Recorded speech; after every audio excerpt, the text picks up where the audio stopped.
She walked into that arena like she was walking into a funeral.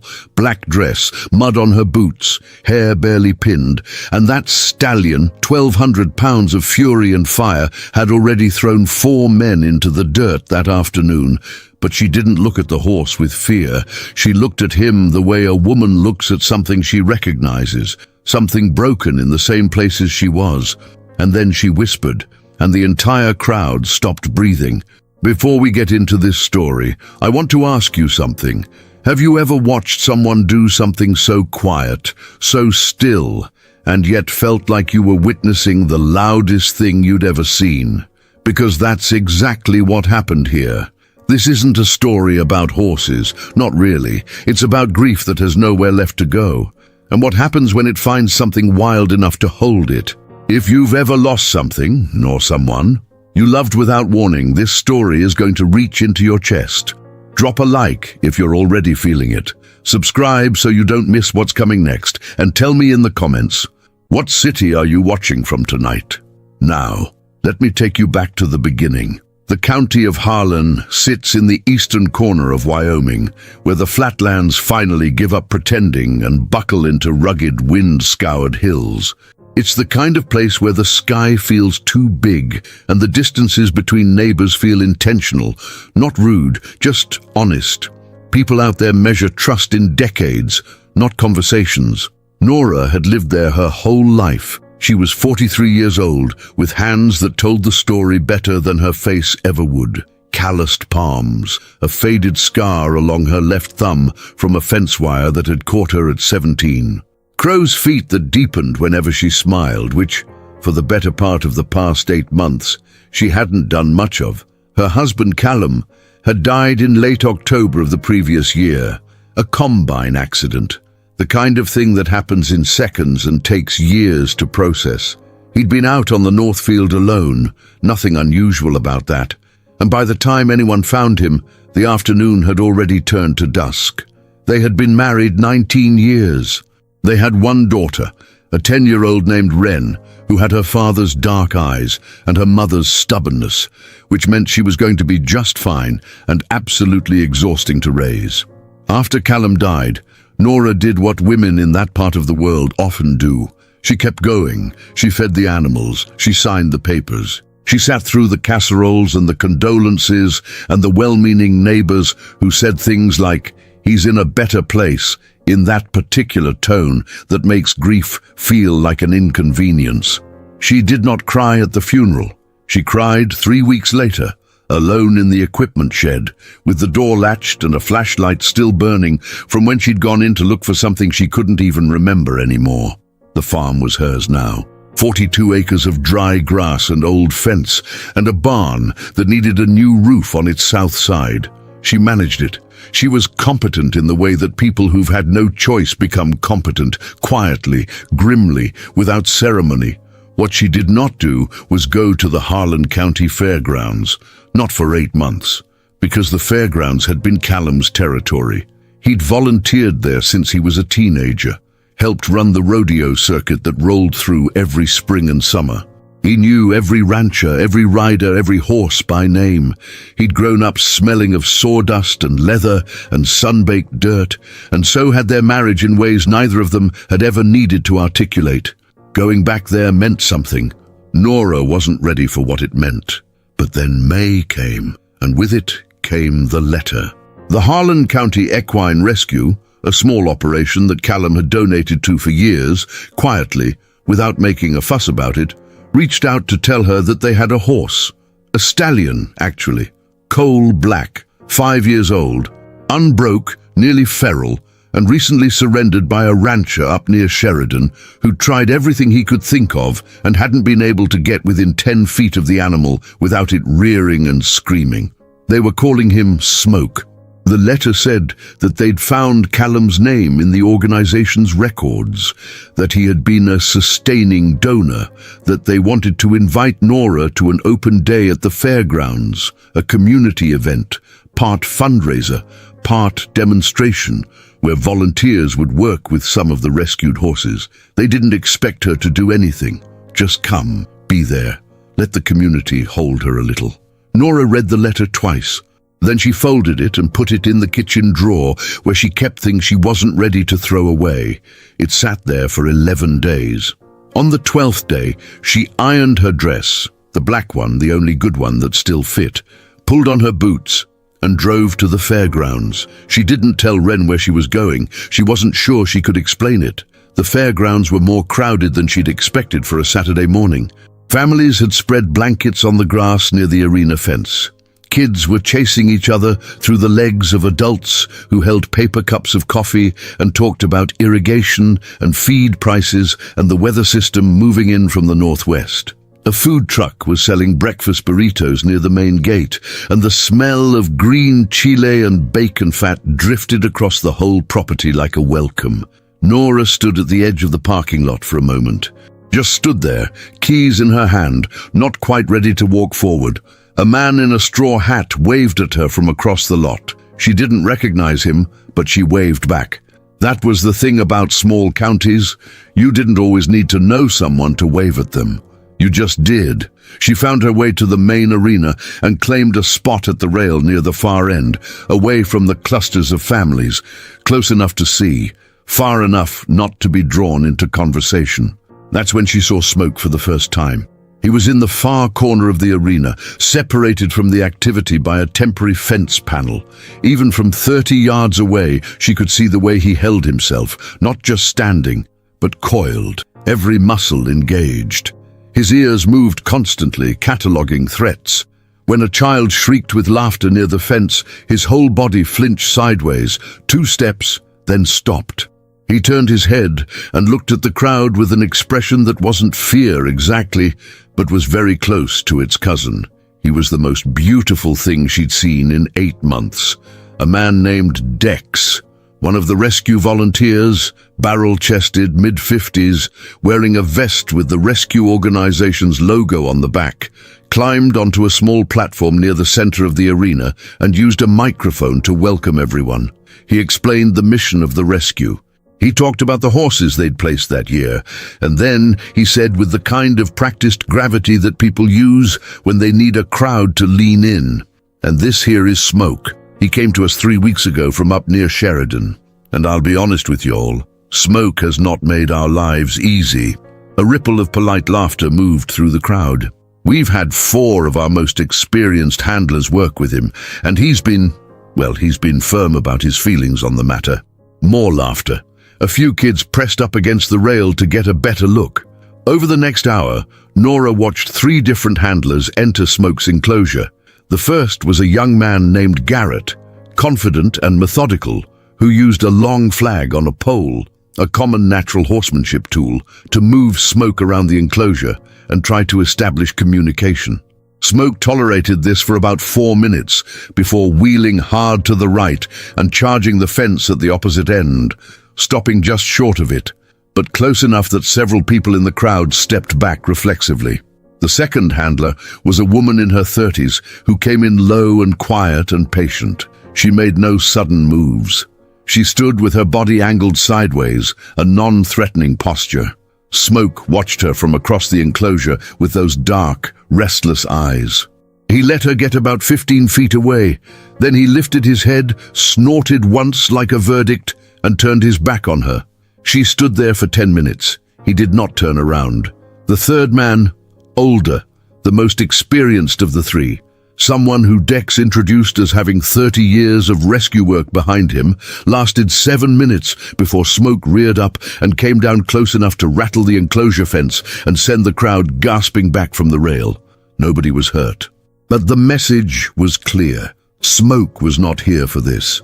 Nora had been watching the whole time with her arms folded on the rail, her chin resting on her forearms, like a child watching something she couldn't pull her eyes away from.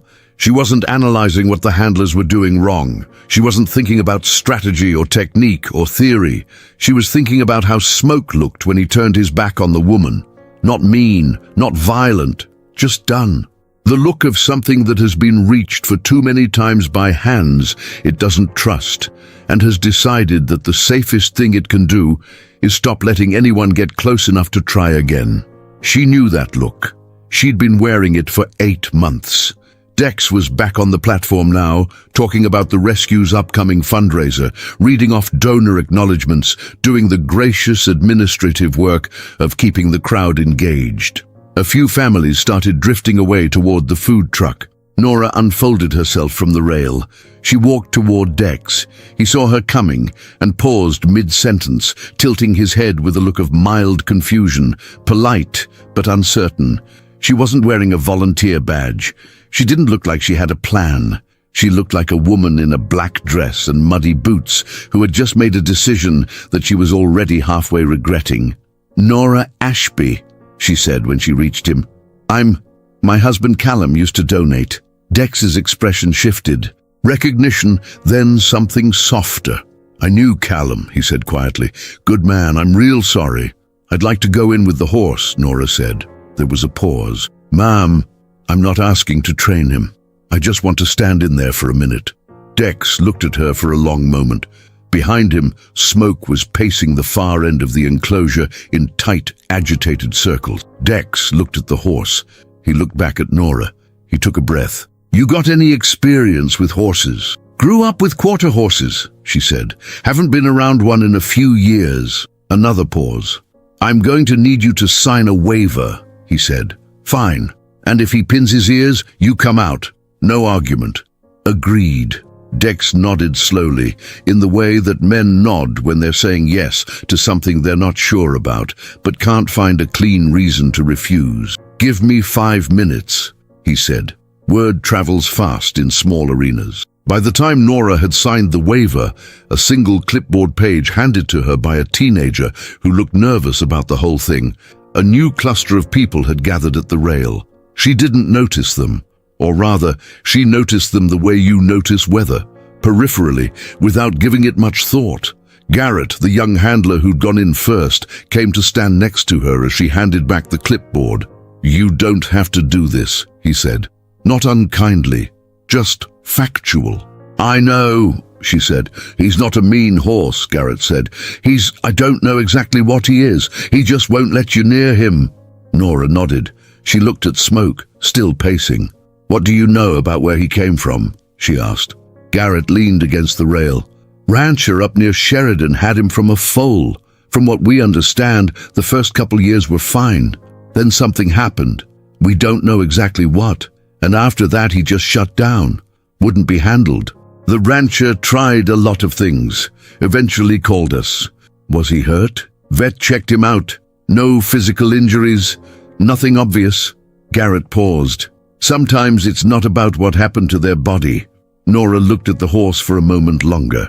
Then she turned and walked toward the enclosure gate. Dex was waiting there.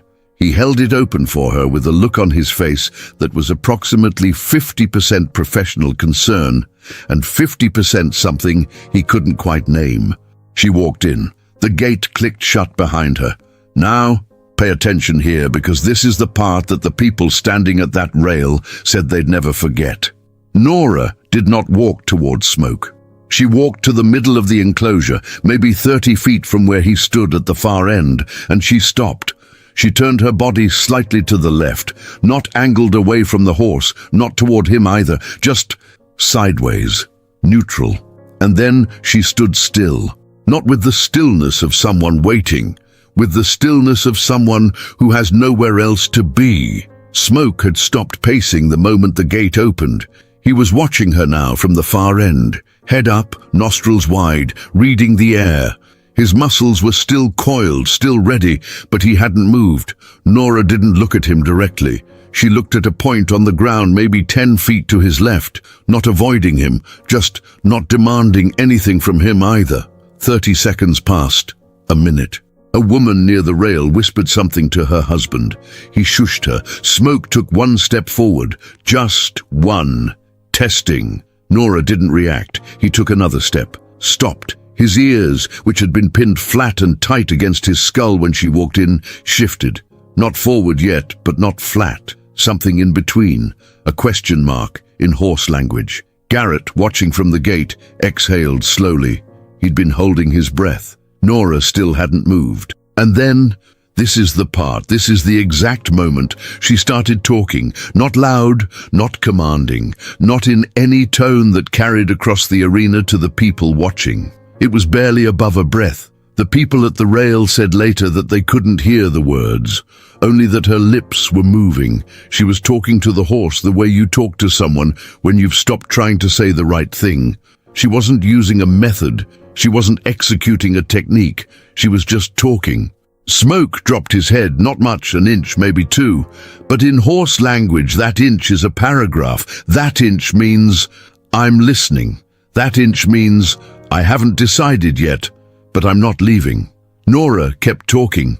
Nobody at the rail moved. This went on for 4 minutes, 4 long, suspended, barely breathing minutes, during which the entire atmosphere of that arena changed into something that the people present would spend years trying to describe to people who weren't there. And then Nora did something that made Dex put his hand over his mouth. She sat down. Right there in the dirt, in her black dress, she folded herself down and sat cross-legged on the ground like she was settling in for the duration, and she kept talking. Smoke stared at her. His tail moved, one slow sweep, then still again. He stretched his neck forward, nostrils working, reading her from 15 feet away. He took 3 steps toward her. Stopped. 2 more.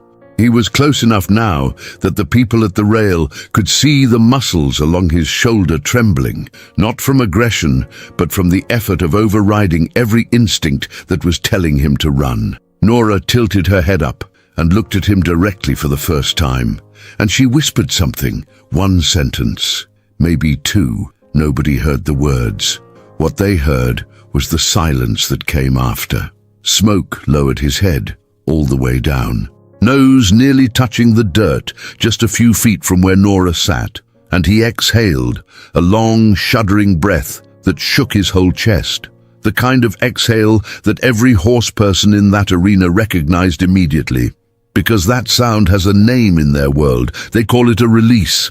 It's what happens when a horse finally puts down the thing it has been carrying. Someone at the rail started crying. She didn't seem to know she was doing it until her husband touched her arm. Dex had both hands over his mouth now. Garrett was gripping the fence rail with both fists, leaning forward like the last inches of distance between him and the enclosure were the only thing keeping him upright. Nora stayed perfectly still. She let Smoke take his time. He stood there with his head down for almost a full minute. Then, slowly, he shifted his weight forward. 1 hoof, another. He was now close enough that Nora could have reached up and touched his muzzle without stretching. She didn't reach. She waited. He brought his nose down to her shoulder, just rested it there, gently, like he was checking whether she was real. Nora closed her eyes. Later, much later, a woman named Phyllis, who had been standing near the right side of the rail with her granddaughter, said that watching Nora in that moment was the strangest thing. Because from outside the enclosure, from where the crowd stood, Nora didn't look like someone who had just done something remarkable. She looked like someone who had just been allowed to rest. Like she'd been standing up for a very long time, Phyllis said. And finally, something held her up instead. Inside the enclosure, Nora and Smoke stayed like that for several minutes. Her sitting in the dirt, his big head resting on her shoulder, both of them completely still. Then Nora slowly raised her right hand and placed it against the side of his face. He didn't flinch. She began to move her fingers in small, gentle circles along his jaw, the way you might rub the ears of a dog who's finally decided you're safe. Smoke's lower lip went soft and loose. Another thing every horse person in the crowd recognized. Another release. Deeper this time. The crowd had gone so quiet that when Dex finally lowered his hands from his mouth and cleared his throat, 2 people jumped. Garrett turned to him. "Who is she?" he said quietly. "Widow of a man who used to support the rescue," Dex said. His voice was slightly rough. He cleared his throat again. "Lost her husband in the fall." Garrett looked back into the enclosure. He watched Nora stroking Smoke's jaw. He watched the horse standing there like a stone that has finally learned to be water. "How long has it been?" he asked. 8 months, Dex said. Garrett nodded. He was quiet for a moment. You think she knew? He asked. That was what he needed? Dex looked at Nora. He thought about it. I think she knew what it feels like, he said finally, to not be able to let anyone near you. There's something I want to say here about what Nora did and what she didn't do. She didn't use a method. She didn't have a plan. She walked into that enclosure carrying 8 months of the heaviest kind of grief, the kind that sits in your chest like a stone you can't put down, and she just brought it with her. She didn't try to hide it. She didn't armor up. She sat in the dirt in her good black dress, and she talked to a horse the way she might have talked to Callum in the dark on a sleepless night. And Smoke understood, not because horses are magical, not because grief has some mystical frequency that animals can detect, but because something that has been damaged enough, wounded enough in the places that don't show, can recognize the same damage in something else. And when it does, it doesn't feel threatened. It feels seen. Nora saw Smoke. And for the first time in 3 weeks, Smoke let himself be seen back. They stayed in the enclosure for 32 minutes. Nora didn't stand up. She didn't try to lead him anywhere, didn't put a halter on him, didn't ask for anything. She just stayed. When she finally rose, slowly, stiffly, with the dignified awkwardness of a woman who has been sitting cross-legged in arena dirt for half an hour in a dress, Smoke raised his head and watched her. She turned toward the gate. He followed her, not because she led him, not because she asked. He just followed. 3 steps behind her, all the way to the gate, and then he stopped and watched as Dex opened it and Nora walked out. Someone in the crowd started clapping. Then more people. Then nearly everyone. Nora didn't hear it. Or maybe she heard it, and it felt like something happening very far away, in a world that was slightly separate from the one she'd just been in. She walked back to the clipboard table, picked up her purse from where she'd set it, and found a quiet corner near the fence. She was shaking a little, not from fear, from something harder to name. Dex found her 20 minutes later, standing near the back fence with a paper cup of water, looking out at the hills to the east. He came and stood beside her without saying anything for a moment. That was something she'd always appreciated about people out here. They could share silence without filling it. I've been doing this work for 23 years, he said finally. I've seen a lot of things happen with difficult horses. Nora nodded. I've never seen that, he said. She looked down at the cup in her hand. He was just ready, she said. I think maybe I just happened to be there when he was ready. No, Dex said, and his voice had a firmness to it that made her look up. That's not what happened. What you brought in there, whatever that was, he responded to it specifically. Garrett went in twice. He's the best young handler I've ever trained.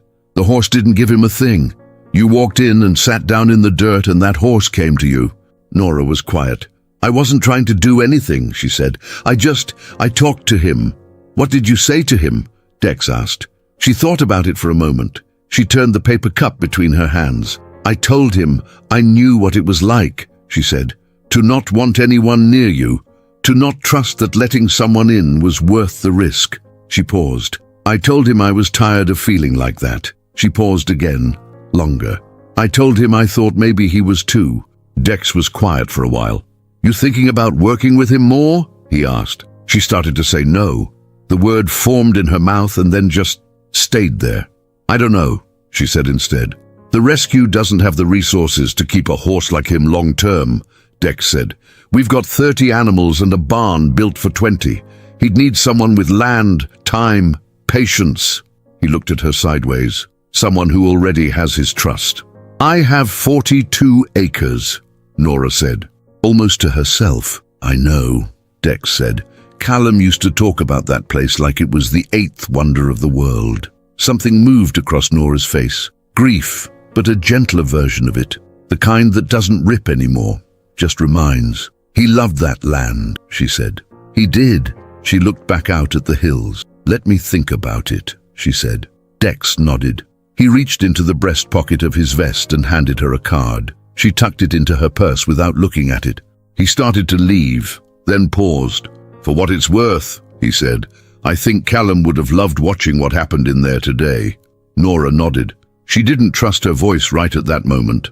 Dex left her to the hills and the quiet. She stood there for a long time. The drive home took 40 minutes on a good road, and she spent most of it not thinking about the farm logistics, not thinking about fencing or feed costs, or the practicalities of taking on a horse that 3 experienced handlers couldn't get near. She spent it thinking about Smoke's nose on her shoulder, about the weight of it, about how something that big and that frightened had just decided, to put its most vulnerable place against a woman sitting alone in the dirt. She thought about how it felt to be trusted by something that had given up trusting. She pulled into her driveway at noon. Wren was sitting on the porch steps, eating a peanut butter sandwich, still in her Saturday morning pajamas, which meant she'd probably watched 3 hours of television and hadn't done the dishes she'd been asked to do. She looked up when Nora got out of the truck. "Where'd you go?" Wren asked. "The fairgrounds," Nora said. Wren blinked. Her mother hadn't been to the fairgrounds since. Wren did the calculation, and it showed on her face a small, careful shift in her expression that Nora recognized as the look of a child trying very hard not to make a big deal out of something. "How was it?" Wren asked. Nora climbed the porch steps and sat down next to her daughter on the second step. "There was this horse," she said. Wren waited. "A black one, about this tall." Nora held her hand at eye level. "He didn't like anyone. Wouldn't let anyone near him." Wren took a bite of her sandwich. "What happened?" "I went in with him." Wren turned and looked at her mother fully now. "Mom, he was okay," Nora said. "More than okay." Wren studied her for a moment with those dark, calm eyes. "You smell like a horse," she said. Nora laughed. It was the first real laugh, the kind that comes from somewhere deep enough that it surprises you, that she'd had in 8 months. It sounded a little rusty, a little unused, but it was real. Wren leaned her head against her mother's arm. Nora put her arm around her daughter's shoulders. They sat on the porch steps in the noon sun and didn't say anything for a while, and it was the most okay Nora had felt since October. She called Dex on Monday. The paperwork took 3 weeks. The fencing on the north paddock needed reinforcement. 2 new posts and fresh wire along the east side. The old quarter-horse barn, which hadn't been used since before Wren was born, needed mucking out, fresh straw, and a new water trough fitting. Nora did most of the work herself. Wren helped on weekends, arriving at the barn in rubber boots and work gloves that were 2 sizes too big, asking very specific questions about horses with the focused intensity of a child who has decided that a thing is important and is now cataloguing everything she can learn about it. The morning Smoke arrived, a Wednesday, 4 weeks after the fairgrounds. The sky over the farm was the particular shade of pale grey that meant weather was thinking about it, but hadn't decided yet. Dex drove the trailer himself. He had Garrett with him. When they backed the trailer up to the paddock gate, Smoke was audible before he was visible. Hooves on the trailer floor, the hollow sound of anxious movement, the occasional percussion of a shoulder against the metal wall. Nora stood at the paddock gate. Wren was on the fence about 20 feet back, positioned there by agreement, close enough to watch, far enough to be safe, with both feet on the bottom rail and her chin hooked over the top, completely still for once in her life. Dex and Garrett lowered the trailer ramp. Garrett stood to the side. He had a lead rope, but made no move toward the trailer door. He looked at Nora. Nora walked up the ramp. Inside the trailer, Smoke stood with his back against the far wall, nostrils flared, every muscle rigid. He'd been loaded into this trailer, she imagined, probably not gently, and transported 40 miles to a place he'd never been, surrounded by smells and sounds that were completely new, and his whole body was broadcasting a single clear message, which was, "I am seconds away from coming apart." Nora stepped inside the trailer. "Hey," she said, her voice low and even. Smoke's ears flicked toward her. He recognized the voice. She saw the exact moment he registered it, a fractional softening around his eye, a slight forward shift of his ears from their tightly flattened position. "It's okay," she said. "I've got you." She stood there for a moment, not moving, letting him recalibrate. Then she stepped to the side of the trailer and unclipped his lead from the tie ring, and she walked backward down the ramp without hurrying, without looking behind her for the ground, trusting her feet to find it. Smoke watched her back down the ramp. Then he followed. One slow step at a time, down the ramp and into the paddock, blinking in the grey morning light, reading the new world, the smells of the grass and the old fence posts and the far-off cattle and the particular quality of silence that a 42-acre farm has when it's not yet fully awake. He stood in the middle of the paddock and he turned in a slow circle. Nora let him. Wren, 20 feet away on the fence, was absolutely silent and absolutely still in the way that children are when they understand, instinctively without being told, that this is a moment that requires stillness. Smoke completed his circle.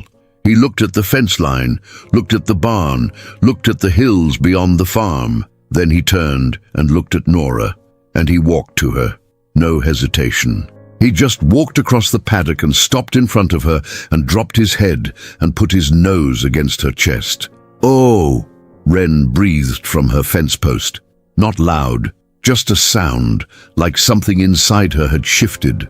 Garrett, standing by the trailer, pressed his lips together and looked up at the sky for a moment in the way that men who have been in this work for a long time sometimes do when they're feeling something they weren't prepared for. Nora had both hands on either side of Smoke's face now. She was talking to him again, that same low, barely audible stream of words that nobody ever fully heard. It went on like that for a while. The hardest part came 6 days later. Smoke had been settling, better than any of them had hoped, better than Dex's experience said was likely, better than the cautious optimism Nora had let herself feel. He'd been eating well. He let Nora brush him. He'd allowed her to put a halter on him twice, without incident. On the 7th day, Nora tried to lead him into the barn, not to confine him, just to walk him through it, familiarize him with the space. He made it 3 steps through the door, and then something, a shadow, a sound, something internal that Nora would never be able to identify, tripped the wire in him. He reared, not a warning rear. A full, vertical, terrifying rear, 1,200 pounds going straight up, with a scream that sent the nearby starlings out of the elm tree in a black exploding cloud. Nora dropped the lead. She had the presence of mind to step sideways, not backward, sideways, and she ended up against the barn wall with Smoke's front hooves coming down on the ground about 4 feet to her left. She stood there, back against the wall, both hands out at her sides, completely still. Smoke landed, spun, and faced the barn door. He stood there trembling, chest heaving, eyes white-rimmed and wild. Nora looked at him. She didn't approach. She didn't make a sound. She just looked at him, steady, unhurried, until gradually, over the course of maybe 3 minutes, his breathing began to slow. Then she started talking. Same voice. Same low, unhurried tone. She talked for 5 minutes. She told him she wasn't angry. She told him she wasn't going to force him into anywhere he didn't want to go. She told him that whatever had scared him in there, she believed him. She told him she knew what it was like to walk back into a place that held something terrifying, and she knew he'd do it on his own time. "I'm still here," she told him. "I'm not going anywhere." By the end of those 5 minutes, Smoke had walked back to her. He stood in the barn doorway and let her take the lead rope from the ground. She didn't try to walk him in again that day, but the next morning she came back. She stood at the barn door and she waited, and after 20 minutes, 20 quiet, patient, undemanding minutes, Smoke walked through the door on his own. He walked in, he looked around, he walked back out, then he walked in again. That was it. No fanfare, no breakthrough moment. Just a horse deciding on his own terms that a place that had been terrifying yesterday was something he could revisit today. Nora watched him and felt something in her chest shift. She thought about walking back into the equipment shed after Callum died the first time. How she'd stood at the door for 3 days before she could go in. How she'd finally just gone in one morning without thinking about it too hard, and it had been terrible and also, eventually, okay. She thought, "We're not that different, you and me." She reached out and laid her hand on Smoke's neck. He stood perfectly still. Summer moved across the farm the way Wyoming summer does, fast and brilliant, with that particular quality of light that turns everything slightly gold in the afternoons and makes long distances look like paintings. Nora and Smoke worked together every morning, not always in the formal sense, not always with lead ropes and halters and training goals. Sometimes she just went out to the paddock with her coffee and leaned against the fence, and Smoke came over and stood with her while the sun rose. Wren, predictably, became obsessed. She was out there every afternoon she was home, learning the language of horses, not from a book, but from proximity, from watching her mother, from the slow education of a 10-year-old who has something real to pay attention to. She learned to read his ears. She learned that the way he carried his tail told you what kind of day he was having. She learned that you don't approach a horse from behind without announcing yourself. And she learned this not from being told, but from a single startled snort from Smoke that sent her 3 steps backward and made her rethink her strategy. Smoke tolerated Wren the way that complicated animals sometimes tolerate children, warily at first, then with a kind of resigned affection, and eventually with what could only be described as mild enthusiasm for her company.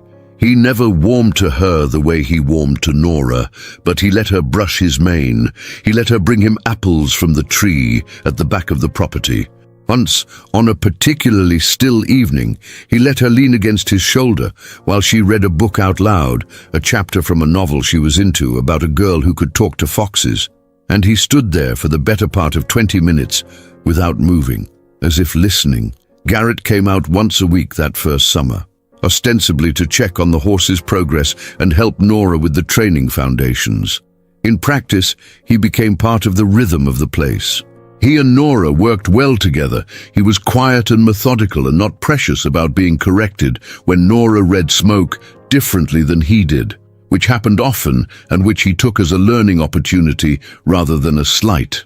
By August, Nora was riding Smoke, not galloping across fields. Nothing cinematic like that, just walking. Slow circles in the north paddock with no saddle, just a pad and a light bridle, both of them learning the vocabulary of weight and pressure that is the language of riding. Smoke carried her like she was the most natural thing in the world.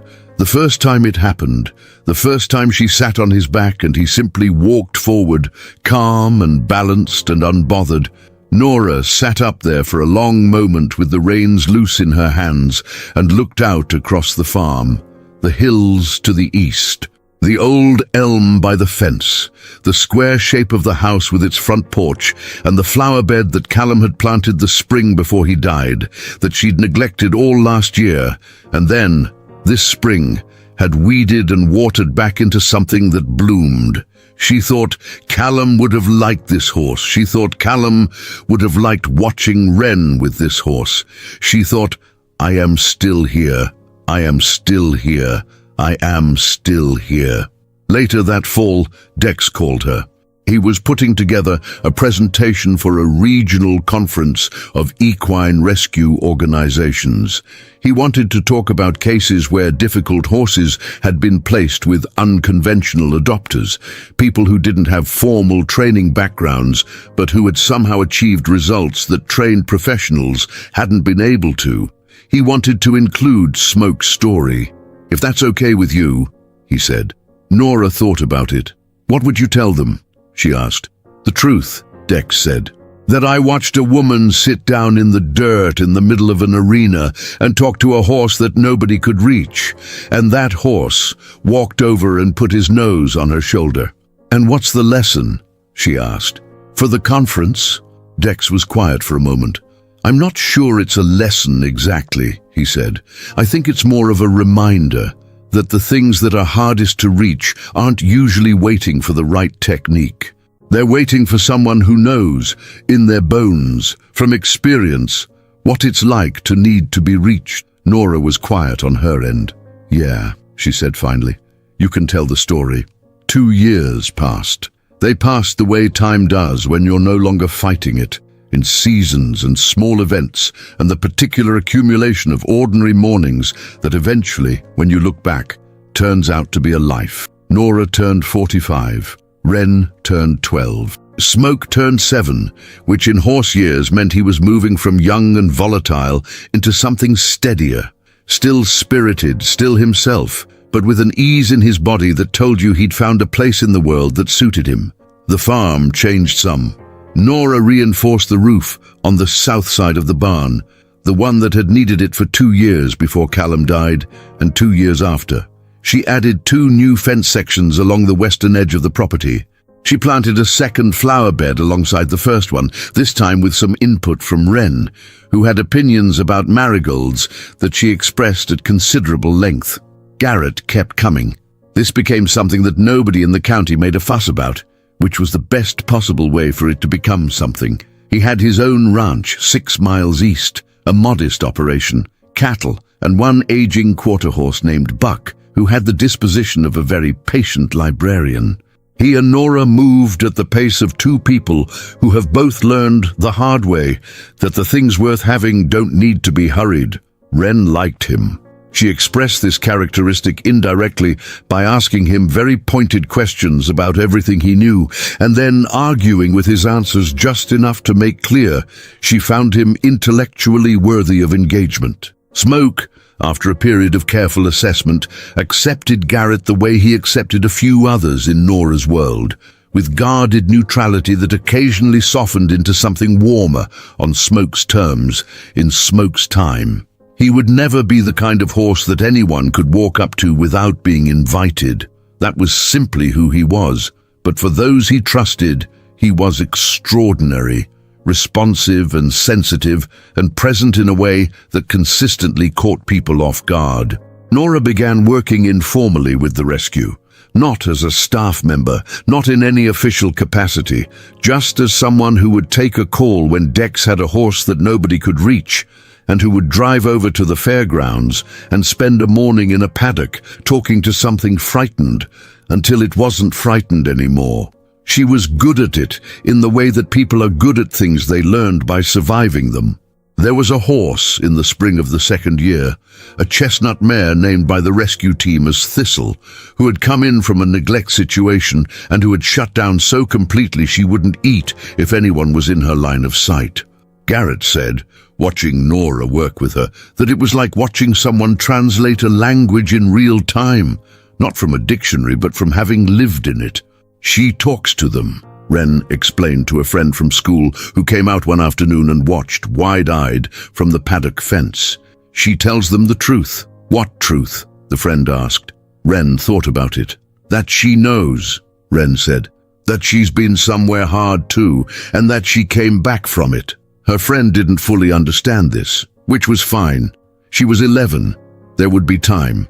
Nora didn't know that her daughter had said this until much later, when Ren was in high school and wrote a short essay about grief for an English class assignment and used Smoke and the story of the fairgrounds that May morning as her central example.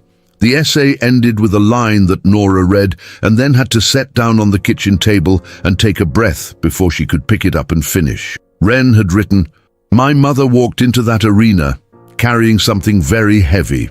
But when she walked out, it looked a little different, not lighter, just held differently, like she'd finally found something big enough to put some of it down." Nora read it again.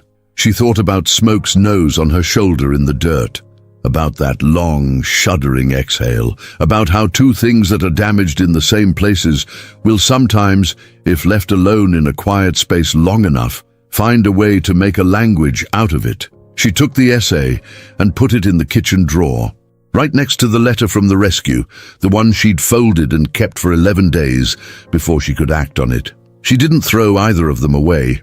If you stayed with this story all the way here, I want you to really sit with what Nora did that day. She walked into an arena with nothing, no training certification, no strategy, no plan. She had grief and honesty, and the willingness to sit in the dirt in her good dress and be exactly who she was, without armor, without pretense. And that was enough, maybe more than enough. I think about the people in our lives, the ones who have shut down, gone quiet, turned their backs on everyone who tries to get close, the ones who rear up when approached and pace when they're alone, and have made a kind of dark peace with the idea that nobody is ever going to reach them. I think about what Nora understood that the trained handlers didn't, that what they needed wasn't technique. It was someone who knew, in their bones, not from a textbook, what it feels like to be unreachable, and who sat down anyway, and talked, and waited. Grief does something to us that we don't always acknowledge. It makes us wilder, more unpredictable, more dangerous to approach in certain moments. But it also, if we survive it, makes us capable of a kind of understanding that has no shortcut. You can't learn it. You can only live through it. Nora lived through it. And because she did, a horse that nobody could reach found its way back to the world. That's the story. If it moved you, hit the like button. It costs nothing, and it means everything for getting these stories out to people who need them. Subscribe so you don't miss what's coming next. I put everything into these stories, and there are more on the way. And leave me a comment. Tell me where you're watching from. Tell me if you've ever known someone like Nora, someone who carried grief and turned it into a kind of superpower. I read every single one. Take care of yourselves out there. I'll see you in the next one.